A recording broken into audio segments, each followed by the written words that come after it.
কামনাবোৰ জাগত কৰিব বিচাৰিছিলোঁ। মোৰ পৰিয়াল আৰু মোৰ সৰু ভাইটিহঁতৰ দায়িত্বই মোক এই বিষয়ে চিন্তা কৰাৰ সুযোগেই নিদিলে। আৰু মই মোৰ ভিতৰৰ মহিলাগৰাকীক পাহৰিলোঁ। বিকি কুমাৰে মোৰ সন্মুখৰ চোফাখনত বহি মদ খাই আছিল। আমি দুয়োজনে ইজনে সিজনৰ বিভিন্ন বিষয়ত অবিৰতভাৱে কথা পাতি আছিলোঁ। মোৰ দৰে বিকি কুমাৰেও নিজৰ ব্যৱসায়ৰ লগত জড়িত ভাল কিবা এটা শিকিবলৈ ইয়ালৈ আহিছিল। ব্যৱসায়ী 10 দিনৰ পাছত পাঠ্যক্ৰম সম্পূৰ্ণ হৈছে।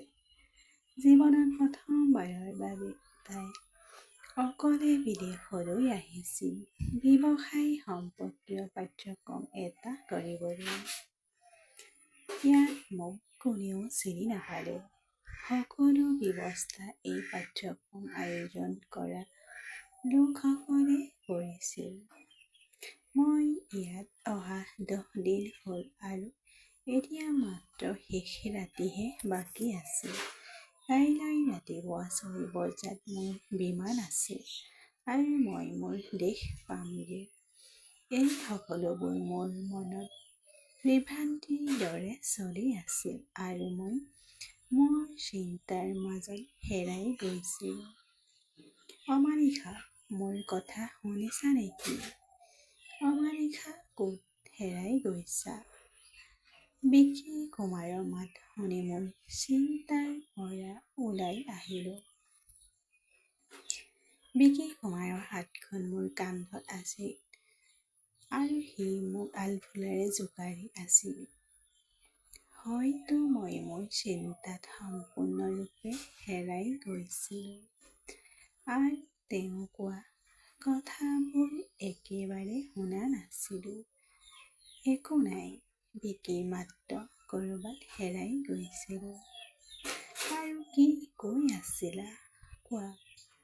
যোৱা কেইদিনমান একেলগে কটোৱা টোপনিটোৱে মোক বিচলিত কৰি পেলাইছিল। আমি ইজনে সিজনৰ লগত ভাল সময়বোৰ শ্বেয়াৰ কৰা নাছিলো নেকি? এই সময়ত বিকি মোৰ বহুত ওচৰত থিয় হৈ আছিল।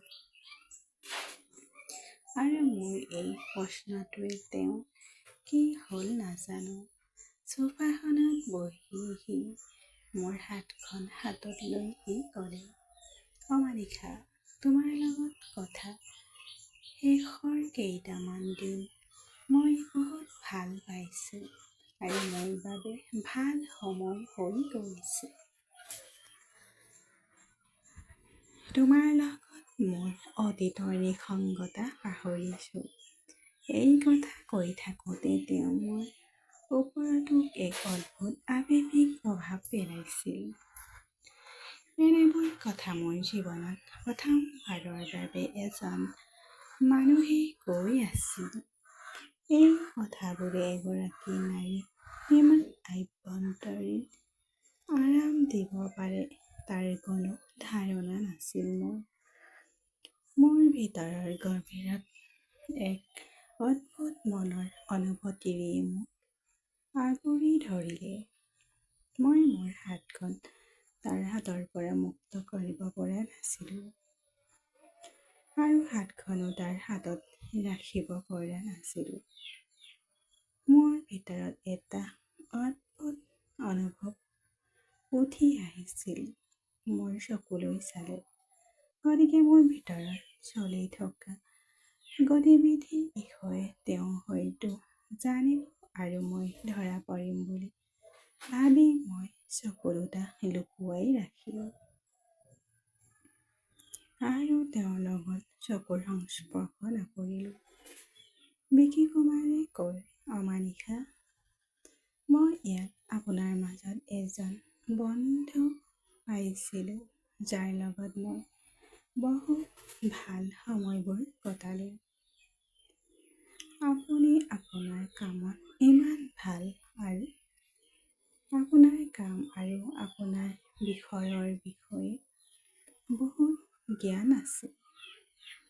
আপোনাৰ দৰে এগৰাকী প্ৰতিভাৱান মহিলাক লগ পাই মই বহুত সুখী।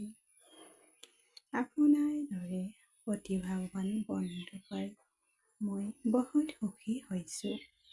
বিকি কুমাৰে এই কথাবোৰ কৈ যোৱাৰ লগে লগে মোৰ হৃদয়খন জোৰেৰে বাঢ়ি আহিছিল। আৰু তেওঁ কোৱা শেষ কথাটো আছিল, তোমাৰ দৰে বন্ধু পালে মই বৰ সুখী হ'ম। ভিতৰি ভিতৰি মোক অশান্তি কৰি আছিল। মোৰ এনে লাগিছিল যেন তেওঁ মোক এবাৰ নিজৰ কৰি ল'ব বিচাৰে। কিন্তু মোৰ সেইখিনি কৰিবলৈ সাহস হোৱা নাছিল। হয়তো মোৰ ভয় বা এই বিষয়টোৰ অভিজ্ঞতাৰ অভাৱে মোক এই বিষয়টোৰ সৈতে আগবাঢ়ি যাবলৈ দিয়া নাছিল। হয়তো বিকি কুমাৰে মোৰ অৱস্থাটো বুজি পাইছিল। সি মোৰ হাতখন এৰি আকৌ চোফাত বহি তাৰ ৱাইনছৰ পেগটো তুলি ল'লে আৰু সি খাবলৈ ধৰিলে। মই নীৰৱে তেওঁৰ মুখলৈ চাই চাই ওচৰতে বহি আছিলোঁ। ধন্যবাদ বন্ধু-বান্ধৱীসকল। কাহিনীটো ভাল লাগিলে লাইক, কমেণ্ট, শ্বেয়াৰ আৰু ছাবস্ক্ৰাইব কৰি দিব। পুনৰ লগ পাম নতুন এটা কাহিনীলৈ। আজিলৈ বাই বাই।